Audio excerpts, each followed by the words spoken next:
미국 오클라호마 주립대학의 연구팀들이 연구를 하나 하게 되었습니다. 동물의 이 지능을 위해서 이 15살 된 침팬지를 에게 교육을 시켰습니다. 그 교육은 일반적인 교육이 아니라 수화 교육이었습니다. 수화는 듣지 못하는 우리 사람들 간의 의사소통을 하기 위해 손으로 언어를 전달하는 것이 바로 이 수화입니다.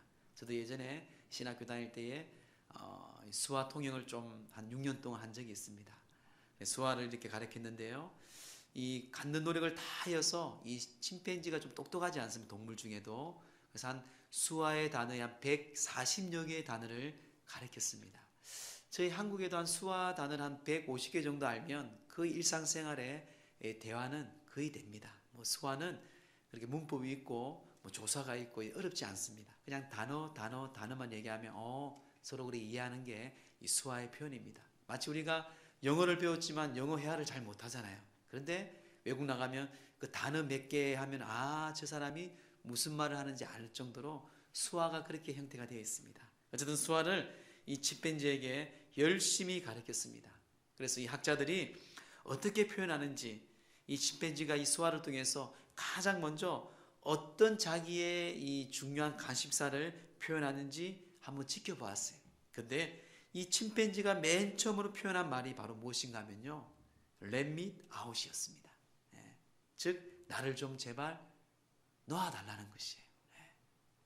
너무 나를 결박하지 말고, 나를 못 살게 구지 말고, 나를 좀 귀찮게 하지 말고, 나를 좀 자유롭게 해달라고. 그 침팬지의 첫 단어가 의사표현이 바로 이 Let me out이었습니다.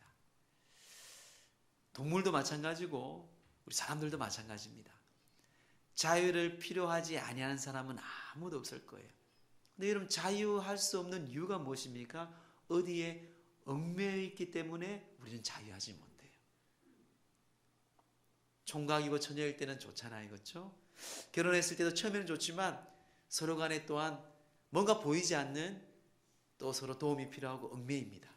거기까지는 좋아요. 근데 아이를 하나 낳고 둘 낳고 보면은, 특히 우리 어머니들은, 우리 여성분들은 얼마나 많이 얽매여 있습니까? 젖도 먹여야 되죠.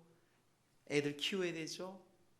즉 이 자유라는 것은요, 자유하지 없다는 것은요, 뭔가 무엇인가에 보이든 보이지 않든 계속 결박되어 있고 얽매여 있는 것을 말합니다. 여러분들은 무엇에 묶여 있습니까? 어떤 분들은 돈에, 또한 쾌락에, 지력에, 또한 지식에, 요즘은 음식까지. 요즘은요 먹을 게 너무 많아요. 목회자들이 별로 스트레스 푸는 일이 별로 없습니다. 목회자들이 뭘 술과 담배를 할 거예요? 어떤 쾌락을 즐기겠습니까? 보통 풀 수 있는 게, 여러분 죄송한 말이지만 운동 아니면 먹는 거 아니면 사우나예요. 그렇게 목사님들이 모이면 그 먹는 것에 좀 맛있는 것, 저렴하면서도 맛있는 것을 찾고요, 또 사우나 하면서 서로 이야기를 풀기도 하고, 또 운동하면서 풀기도 합니다. 근데 요즘 보면은 이 식탐이요 생각보다 많습니다. 목회자들도 그렇게 강한 욕심을 가진 분들이 있더라고요. 그런 식탐과 쾌락과 지락뿐만 아니라 많은 돈에 대해서도 우리가 이 붙잡혀 있는 자유함을 벗어나지 못하는 경우가 많이 있습니다. 뿐만 아니라 우리의 혈기도 있습니다. 또 여러분들의 악습도 있고요, 또 내 안에 있는 상처도 있을 수 있습니다. 많은 것들이 우리를 묶고 있습니다. 결박하고 있고 얽매여 붙들고 있다는 것입니다. 그러다 보면 거기에 끌려다니는 거예요. 나도 모르게 무의식에 그곳에 끌려다닙니다. 그것 때문에 남들은 다 지나가는데, 그것 때문에 똑같은 소리를 들음에도 나에게는 상처가 되잖아요, 그렇죠? 다 그런 것들이 다 그 안에 포함되어 있는 것이죠. 오늘 시편 2편은요, 표제에 보면은 저자가 알 수가 없습니다. 그런데 많은 신학자들은요, 이 시편 2편이 다윗의 시편이라고 이야기합니다. 또 성경도 우리에게 소개하고 있어요. 사도행전 4장 25절에서 26절 말씀을 보면요, 누가가 말하는 근거가 바로 이 다윗의 시가 확실해 보입니다. 다윗의 입을 통하여 어찌하여 열방에 분노하며 조속들이 허사를 경영하였는고, 세상의 군왕들이 관리들이 그리스도를 대적하는도다. 이 문맥을 봤을 때에 이 시편에 다윗이 고백한 것처럼 이 누가는 그 시편을 인용하여서 다윗의 고백을 이야기를 하고 있습니다. 오늘 시편 말씀을 통하여서 우리가 얽매이고 결박해 있는 우리의 모습 안에 어떻게 하면 결박을 벗을 수 있고 자유할 수 있는지 말씀을 드리고자 합니다. 먼저 서두에요. 하나님께 세우신 이 세상의 왕들이 이 하나님을 대적하는 것을 우리에게 소개합니다. 자, 우리 1절 2절 말씀을 우리 함께 합독할까요? 시작. 어찌하여 이방 나라들이 분노하며 민족들이 헛된 일을 꾸미는가? 세상의 군왕들이 나서며 관원들이 서로 꾀하여 여호와와 그의 기름 부은 자를 대적하며. 그 이방 나라들이요, 헛된 일을 꿈꾸는 거예요. 헛된 일을 꾸밉니다. 남을 속이고 욕심을 챙기고. 이 세상을 봐도 그렇잖아요, 여러분. 다 자기 유익입니다. 중국이면 중국 나름대로, 일본이면 일본 나름대로, 또 강대국 강대국 나름대로 다 자기들의 유익과 자기들의 욕심을 꾸미고 있는 것이죠. 또한 세상의 왕들이, 군왕들이, 관원들이 서로 꾀하여서 그의 기름 부음 받은 자를 대적한다고 말합니다. 물론 이방 나라, 여기 쓰는 이방 나라의 이 히브리어는요, 고임입니다. 고임. 이 고임이란 말은요, 물론 블레셋과 암몬과 주위의 이방국들을 얘기하지만 원래의 궁극적인 의미는요, 하나님의 통치를 반대하는 세력. 이 하나님의 통치, 하나님의 통치를 반대하는 이 세력이 바로 이 고임입니다. 이방 나라들이에요. 하나님과의 기름 부음 받은 자를 대적하는 악인들이 이렇게 외칩니다. 우리 3절 말씀 한번 고백할까? 시작. 우리가 그들의 맨 것을 끊고 그의 결박을 벗어버리자 하는도다. 그들의 맨 것을 끊고 그의 결박을 벗어버리자. 하나님이 떠난 인생은요, 누구든지 철저히 묶일 수밖에 없습니다. 그들이 몰라요. 이게 어떻게부터 오는 매인 것인지 묶여 있는 것인지 모릅니다. 하지만 우리는 답을 알고 있어요. 성경 우리에게 말씀하고 있습니다. 에덴 동산에서 우리가 아담과 하와가 그 죄를 짓고 그 형별로 우리는 죄에 묶이고 매인받은 형태로 우리는 받게 되었어요. 그래서 창세기 8장 22절에 이렇게 말합니다. 땅이 있을 동안에는 심음과 거둠과 추위와 더위와 여름과 겨울과 낮과 밤이 쉬지 아니하니라. 그 죄를 지은 이후에, 에덴 동산을 쫓긴 이후에 하나님이 그들에게 말합니다. 인생은 땅의 수고에 묶이게 되었다. 너희들이 땀을 흘리고 심어야 되고 거두어야 되고 추위와 더위에 매이는 존재가 되었고, 또한 밤낮으로 죄와 저주의 죽음에 묶인 자가 되었다는 그 말입니다. 뭐 때문요? 죄 때문에. 원래는 우리는 그런 존재가 아니었어요. 창세기 6장 6절 보세요. 생육하고 번성하여 땅에 충만하여야 할 인간이, 창세기 1장에 말씀하고 있죠. 그 인간들이 하나님의 근심 덩어리로 전락하였다. 하나님의 근심이 되었다는 것이에요.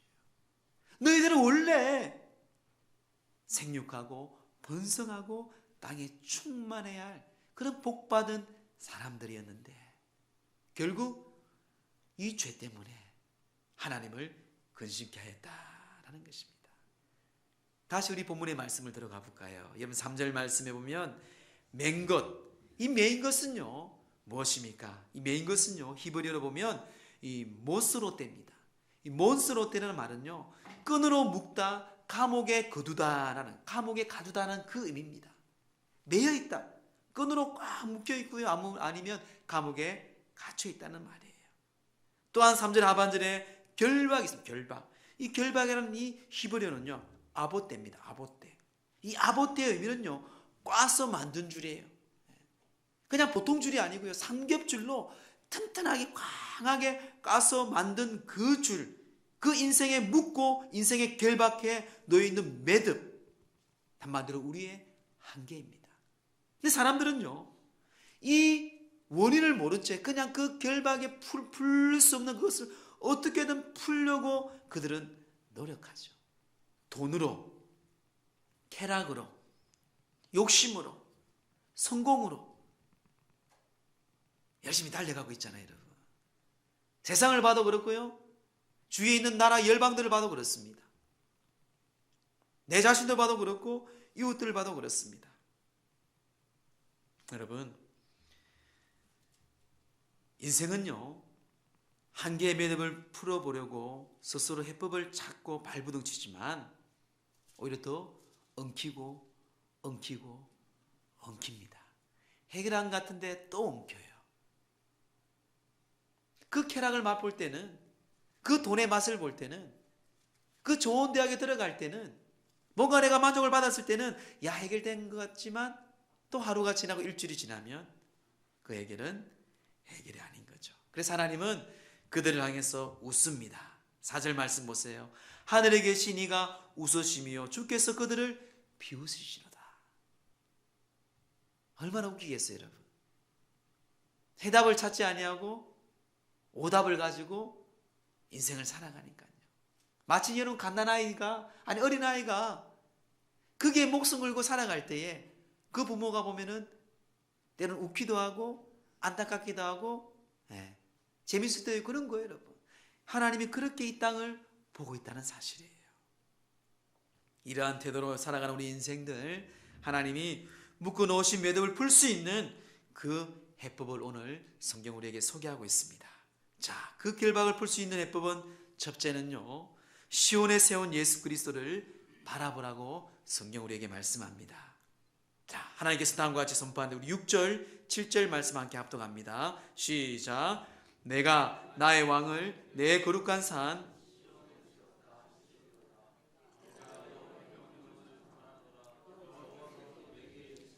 너는 내 아들이라 오늘 내가 너를 낳았도다. 아멘. 시온에 세움 받은 왕은 누구일까요? 물론 1차적으로 다윗 왕입니다. 하나님은 다윗 일가를 통해서 다윗 혈통을 통해서 하나님께서 그 집이 왕위가 영원히 경고한다고 말씀하셨어요. 그 말씀이 사무엘하 7장 14절에 16절에 말씀하고 있습니다. 나는 그에게 아버지가 되고 그는 내게 아들이 되리니, 쭉 말씀한 15절에 또 사울에게서 내 은총을 빼앗은 것처럼 그에게서는 빼앗지 아니하니라. 나가 너희에게는 빼앗지 아니. 다윗 혈통을 말하고 있어요. 16절에 그래서 내 집과 내 나라가 내 앞에서 영원히 보존되고 내 왕위가 영원히 경고하리라. 사람은 영원할 수가 없어요. 즉 이것은 예언입니다. 메시아로 이 땅에 다윗의 혈통으로 오신 메시아신 예수 그리스도를 상징하고 말씀하고 있어요. 영원한 왕, 역사적인 예수 그리스도의 실현을 말하고 있죠. 나의 왕, 즉 이 땅에 우리를 구원하기 위해서, 이 땅에 하나님 나라를 통치하기 위해서 신해 주신 메시아 예수 그리스도를 가리키고 있습니다. 하나님은요, 이 다윗의 언약을 주셨을 때에 이어서 태어날 예수 그리스도를 우리에게 예언하고 말씀하고 있습니다. 그것은 또한 사도행전에 우리에게 정확하게 말씀하고 있습니다. 우리 사도행전 13장 33절 말씀을 함께 합독합니다. 시작. 곧 하나님이 우리 자녀들에게 이 약속을 이루게 하셨다 함이라. 시편 2째 편에 기록한 바와 같이 너는 내 아들이라 오늘 너를 낳았다 하셨고, 정확하게 인용하고 있죠. 시편의 2편에 말하고 있는 그 아들이 바로 이 아들이 바로 오늘날 메시아로 오시 십자가에 죽으시고 부활하신 예수 그리스도이시다. 하나님의 아들은요 하나밖에 없습니다. 둘째 아들 없어요. 다 이단입니다. 이단. 하나님의 어머니도 없어요. 이단이에요. 이단. 오직 예수 그리스도, 그분이 나의 아들이에요. 그래서 히브리서 기자도 1장 5절에 이렇게 말합니다. 하나님께서 어느 때에 천사 중에 누구에게 너는 내 아들이라 오늘 내가 너를 낳았도다. 천사가 예언한 거죠. 또다시 나는 그에게 아버지가 되고 그는 내게 아들이 되리라. 하나님의 아들이 되는 거예요. 오직 예수 그리스도만이 이 땅의 영원한 하나님 나라의 통치자요, 시온에 세우신 왕이요, 우리가 바라봐야 할 구원자이십니다. 그래서 갈라디아서는요 이런 예수님 우리에게 이렇게 소개하고 있습니다. 갈라디아 3장 26절에 우리 함께 합독할까요? 시작. 너희가 다 믿음으로 말미암아 그리스도 예수 안에서 하나님의 아들이 되었어.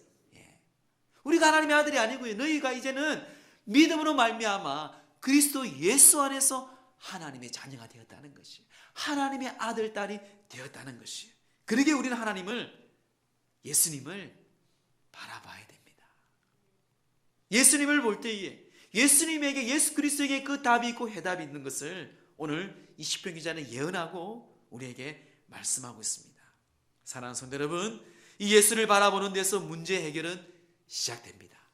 어쨌든 예수님을 바라봐야 돼요, 여러분.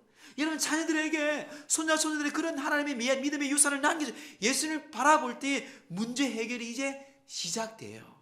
그리고 예수 그리스도를 만날 때에, 성령의 기름 부음이 있을 때에 그 매듭이 풀어집니다. 죽음의 사망의 권세에서 자유합니다. 질병 가운데서도, 걱정과 근심 가운데서도 그런 매듭과 결박이 풀어진다는 것이 예수님을 만날 때에. 스위스의 정신 의사의 학자인 이 폴 트루니에라는 사람이 있습니다. 훌륭한 기독교의 의사인데요. 그가 쓴 책 인간이란 무엇인가 책에서 많은 여러분 정신적으로 질병이 있는 사람들은요, 치료의 가장 보편적인 치료는 뭔가 하면 과거를 돌아봅니다. 대부분 과거를 돌아봐요. 과거를 돌아보면 어릴 적에 부모를 통해서 받은 상처들, 아니면 동료들을 통해서 받은 상처들 등등, 그것을 원인을 한번 다 봐요. 그 원인을 알고, 그런 과거를 분석해서 병의 원인을 알고 이제 보통 치료를 하는 것이 일반 치료의 방법입니다. 그래서 내가 이런 상처가 있어서 참 이런 것에 민감하고 지금도 이렇게 우울하고 열등감이 있구나, 쉽게 말하면 그런 것들이 많이 있어요. 어쨌든 근데 이 30년 동안 한 여인을 이 트루니에가 이 상담을 하는데 이게 쉽지 않는 거예요. 다른 의사들한테도 했지만 치료 못 받는 것입니다.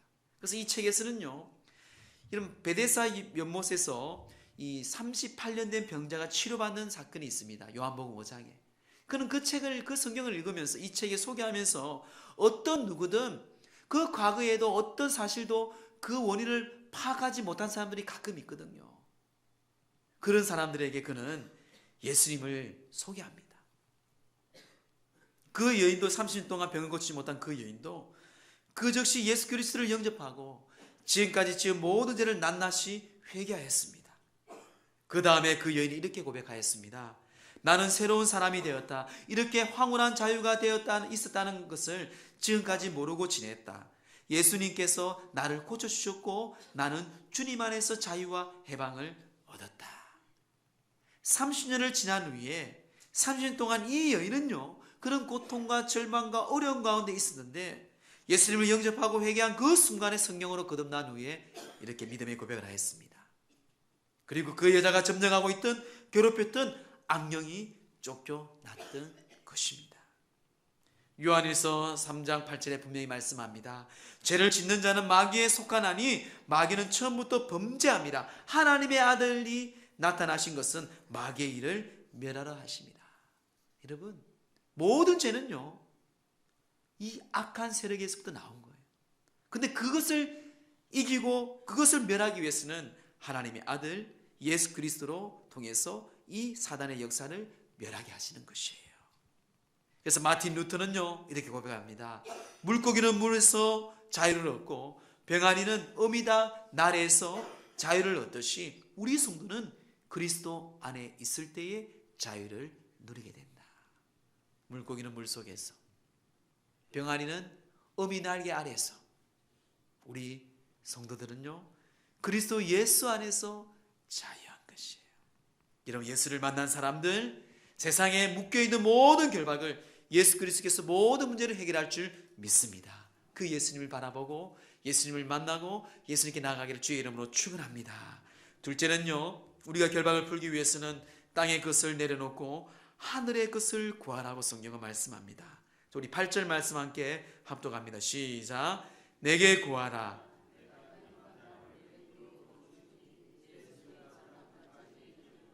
아멘. 자, 내게 구하라. 하나님께 구하라 말합니다. 이방 나라들이 내 유업으로 주리니 내 소유가 땅끝까지 이르리라. 하나님께 먼저 구하면, 먼저 그의 나라와 그의 의를 구하면 너희가 이방 나라를 유업으로 주고 내 소유가 땅끝까지 된다는 것이에요. 이거는요, 우리가 바라는 세상의 복도 있지만요, 원래 이 내게 구하라는 것은요, 영적인 하나님의 나라와 섭리를 말씀하고 있습니다. 기도는요, 하나님과의 자녀와의 관계를 열어주는 축복의 통로입니다. 기도는 대화잖아요. 대화. 하나님과 깊은 대화를 할 수 있고요, 하나님께 응답받을 뿐만 아니라 하늘의 권세를 우리가 경험할 수 있는 것이 바로 하나님의 뜻을 구하는 기도입니다. 근데 이 기도는요, 이 내게 구하는 이 하나님의 나라의 유혹과 세상의 유혹과 소유는요, 영적인 것을 의미한 것을 먼저 우리는 이해하셔야 돼요. 자, 창세기 12장 3절에 보면 하나님이 아브라함을 부릅니다. 아브라함을 부르고 그에게 축복하죠. 내가 너로 말미암아 모든 땅의 족속이 너로 말미암아 복을 얻을 것이다. 또한 이스라엘 12지파에 그 이스라엘 백성에게 말하지 않습니까? 너희들이 거룩한 하나님의 나라, 이 세상의 모든 족속의 제사장 나라가 될 것이다. 그리고 다윗 왕가를 통하여서 너의 기한을 통해서 메시아가 나올 것이다. 그 메시아가 뭡니까? 세상을 구원할 자. 자, 그럼 결론이 나왔죠. 여러분, 우리가 이 땅에 열방의 축복은요, 하늘의 것을 구하고 주님께 나갈 것을 구할 것이 뭔가 하면요, 바로 이 열방의 열방. 우리 연송교를 통하여서, 여러분 자신을 통하여서, 기도하는 여러분들을 통하여서 이 세상의 복을 얻는데, 그 복은요, 바로 영적인 영생, 하나님의 나라의 백성이 되는 그런 복의 통로, 하나님의 나라에 상속받는 복을 얻는 것을 의미합니다. 그래서 우리는 기도해야 돼요. 제가 이번에 논문을 준비하면서 많은 학자들을 보면서, 학자 중에 피터 와그너라는 사람이 있습니다. 기도의 학자요, 교회 성장학 학자인데요, 그 피터 와그너가요, 이 한국 교회를 진단하면서 한국 교회가 60년대부터 80년대까지는 얼마나 기도하는 교회였습니까? 기도하는 민족이었습니까? 하나님 그 땅에 많은 부흥을 주었어요. 얼마나 이 영적인 능력의 파워가 컸으면 불교와 무속신앙인들이요, 꼼짝도 못했다고 합니다. 근데 90년대 이후에는요, 기도회가 약해집니다. 기도의 소리가 약해졌어요. 다시 한번 악한 영령들이 일어서게 되었어요. 저도 연초에 기도원에 가보면요, 참 기도하는 분들이 없습니다. 여러분, 기도의 영역을 넓혀야 됩니다. 내 자신에서, 가정에서, 교회에서, 나라 민족뿐만 아니라 이 세계 모든 나라 열방을 위해서 하나님께 구할 때 먼저 그의 나라와 의를 구하면 내 모든 걸 쓸 것도 다 채워주신 주님께서 약속하신 이 말씀대로 땅의 것을 내려놓고 하늘의 것을, 하나님의 뜻을 구하여서 여러분들의 귀한 결박이 부러지기를 주의 이름으로 축원합니다. 마지막 세 번째는요, 하나님을 경외함으로 예배하라고 말씀합니다. 자, 마지막으로 그들 왕들에게 근면하고 기회를 주는 말씀이 있어요. 우리 10절 말씀 함께 합독합니다. 시작. 그런즉 군왕들아, 너희는 지혜를 얻으며 세상의 재판관들아, 너희는 교훈을 받을지어다. 자, 너희들 잘난 체하지 말고 너희들 혼자서 애쓰지 말라. 그 매듭은 너희들 힘으로 풀 수 있는 게 아니다. 그래서 너희는 지혜를 얻어라. 너희는 교훈을 받아라. 벗어날 방법을 찾으라고 촉구합니다. 그리고 구체적으로 그 방안을 소개하고 있습니다. 그 말씀이 11절 12절 말씀입니다. 우리 함께 합독합니다. 시작. 여호와를 경외함으로 떨며 즐거워할지어다. 그의 아들에게 입맞추라. 그렇지 아니하면 진노하심으로 너희가 길에서 망하리니 그의 진노가 급하심이라. 여호와께 피하는 모든 사람은 다 복이 있도다. 아멘. 여호와를 경외하라. 여호와께 예배하라. 여호와께 예배하라. 경외하라는 것이, 특히 그 뒤에 그의 아들에게 입맞추라고 말해요. 입맞추라. 입맞추라는 이 단어는요, 나세쿠입니다. 나세쿠. 이 나세쿠라는 명령어인데요, 여기는 반드시 입맞추라는 것이에요. 이 선택이 아닙니다. 그의 아들 예수 그리스도 앞에 반드시 입맞추라는 것이에요. 근동 지역의 이 바벨론, 이집트 지역의 이 입을 맞춘다는 것은요, 복종을 말하고 있다. 복종을, 항복을 말하고 있어요. 여러분. 세상에 항복하는 것이 아니고요, 하나님께, 예수 그리스도께, 우리를 구원하시고 우리를 부활하신 예수님께, 하나님께 입을 맞추고 예수님께 입을 맞추라는 것은, 즉 그분께 내가 복종, 항복하는 거예요. 그런데 그때의 역사가 나타납니다. 제가 기도할 때마다요, 때로는 금식할 때마다요, 다 두 손 두 발 들고 하나님께 항복할 때에 하나님이 역사하시더라고요. 지금 그걸 말하고 있어요, 여러분. 하나님께 입 맞추라는 행위는 즉 예배입니다. 예배는요, 온전히 이 귀한 이 성전은 하나님의 음성을 듣는 곳이에요. 우리가 놀고 즐기고 기뻐하는 곳이 아닙니다, 여러분. 하나님의 음성을 듣고 우리 교회의 머리 되신 예수 그리스도의 음성을 듣고 그분께 순종하며 복종하고 항복하는 것이 이 교회의 본질이요, 예배의 본질입니다. 모든 문제 해결자이신 예수 그리스도, 그분만을 경외하고 그분만을 경배할 때에 우리의 묶여있는 모든 결박을 다 풀어지는 것이에요. 예배를 어떤 태도로 합니까? 오늘 11절 말씀 보니까요, 떨고 즐거워하라. 떨다, 경외함으로 섬기면 떨다. 이 떨다는 것은요, 이 삐라았다입니다. 삐라았다. 이 삐라았다란 말은요, 무슨 말인가 하면요, 두려워만 했어. 그리고 즐거워하며 이 길루는요, 기뻐 뛰놀라는 말입니다. 떨다, 두려워만 했어. 그래서 두려움이 무엇입니까? 하나님에 대해서 반역하는 자들에게 오는 오직 심판, 멸망의 두려움이에요. 하나님께 여러분들이 불순종했잖아요. 그래서 참회 기도하는 이유가 뭡니까? 두려운 마음으로, 떨리는 마음으로 하나님께 예배하는 거예요. 하나님, 내가 또 주님 앞에 죄를 지었습니다. 하나님이 거룩하신 분인데 그런 마음으로 하나님 앞에 두려운 마음으로 나아가는 거예요. 예수님의 이름으로. 그리고 그 이름으로 나아갈 때 하나님께서는 순종하고 하나님 앞에 결단할 때에 우리에게 놀라운 성령께서 평안과 기쁨을 부어주시는, 이게 예배의 회복, 예배의 본질입니다. 떨고 즐거워하며 하나님께, 예수 그리스도께 입맞추라고 말합니다. 오직 예수 그리스도만이 우리의 결박을 푸는 해법이고 예배이고 주님께 복종하고 항복하는 것이 예배입니다. 그래서 마틴 루터 킹 목사님이 이렇게 외쳤습니다. 나 자유를 얻은 내 선언은 어떻게 가능한가? 영원한 생명이요 진리이신 예수 그리스도 안에서만 가능하다. 예수 그리스도 안에서만 가능하다. 그래서 요한복음 8장 32절에 진리를 알지니 진리가 너희를 자유케 하리라. 우리의 결박을 풀고요, 우리의 모든 묶임을 푸는 것은 진리이신 예수 그리스도께서 우리에게 자유하시고 풀어주신다는 것입니다. 말씀을 정리하겠습니다. 12절 말씀, 여호와, 그 마지막에 여호와께 피하는 모든 사람은 다 복이 있도다.